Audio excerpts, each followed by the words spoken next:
raised the camera to his eye and click. That was all it took. In an instant, both bears looked up and roared.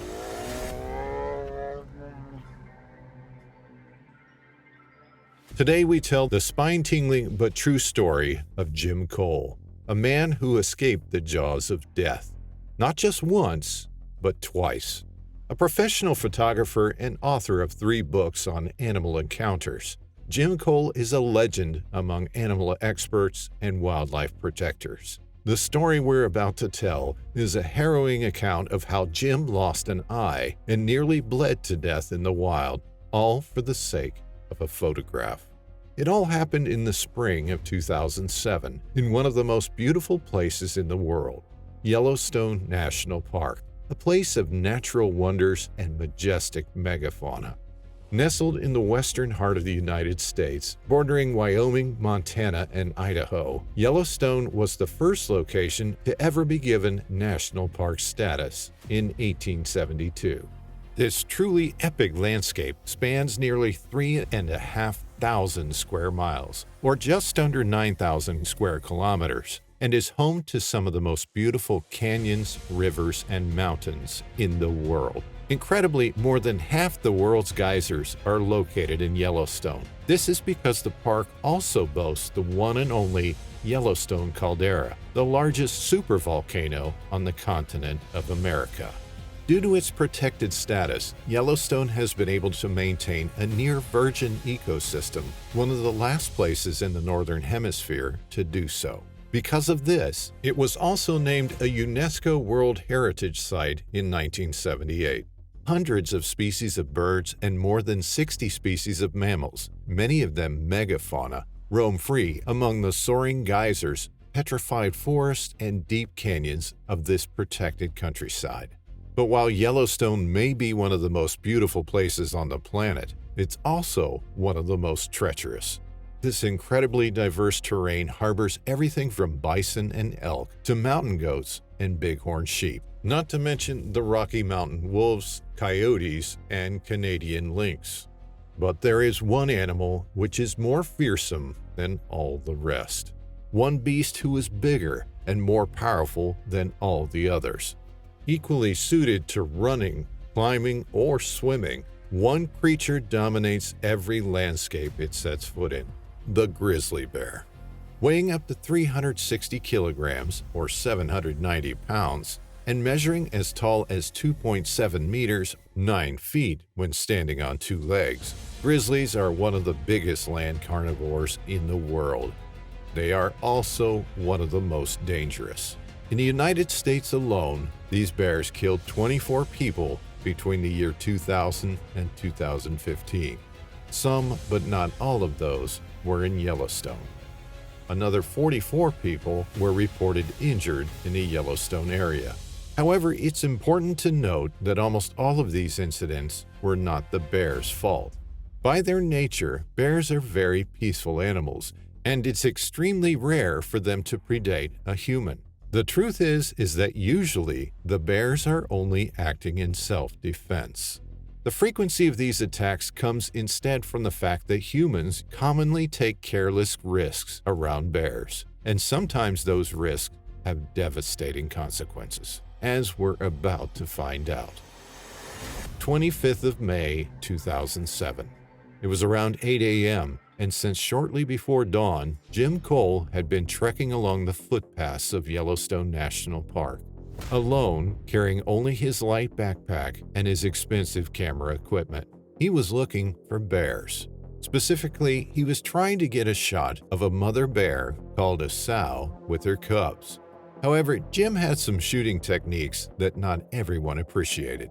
Other photographers called it controversial and highly dangerous. His technique involved getting close to animals, very close. This technique had already caused Jim a substantial amount of pain in the past.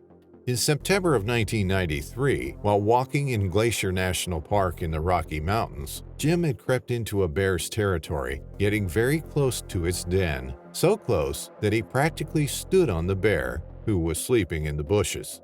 Not happy about being discovered, the bear mauled his head and wrist, and Jim came close to dying. But Jim recovered, and somehow his enthusiasm for bears only increased. Some might call Jim a fool who failed to learn his lesson. Others would say he was the definition of a brave man. On this particular afternoon, he wasn't feeling very brave.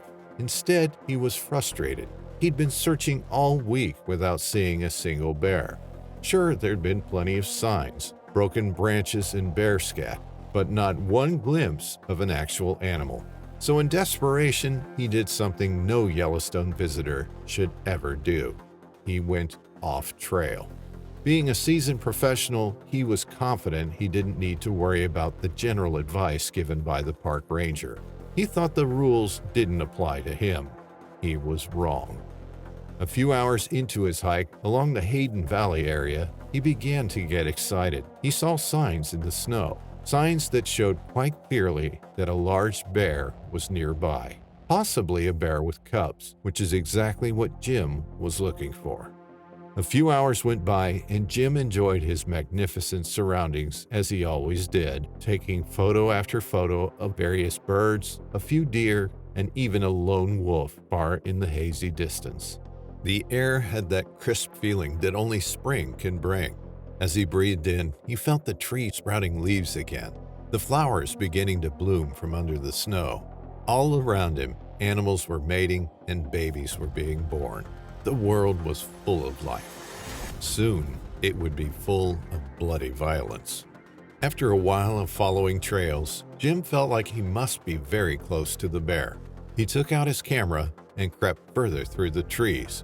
Suddenly, something moved in the bushes right in front of him. Excited, he crept closer. However, his excitement turned to concern when he realized what it was: a bear cub, all alone.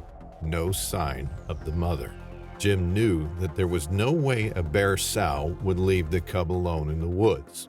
She had to be somewhere nearby.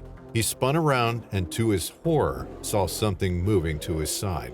It was her, the mama bear. With a sense of gut-wrenching fear, he realized he had somehow walked right between her and her cub. Luckily, neither of them had seen him yet. Jim gripped his camera in one hand and tried to move away as quickly as possible. He knew he was in mortal danger and his heart was beating fast, but he was so close to the bear, he couldn't resist the temptation to take one photograph. He raised the camera to his eye and clicked. That was all it took. In an instant, both bears looked up and roared. The cub bounded away from him in fear, but the mother leapt towards him with ferocious speed.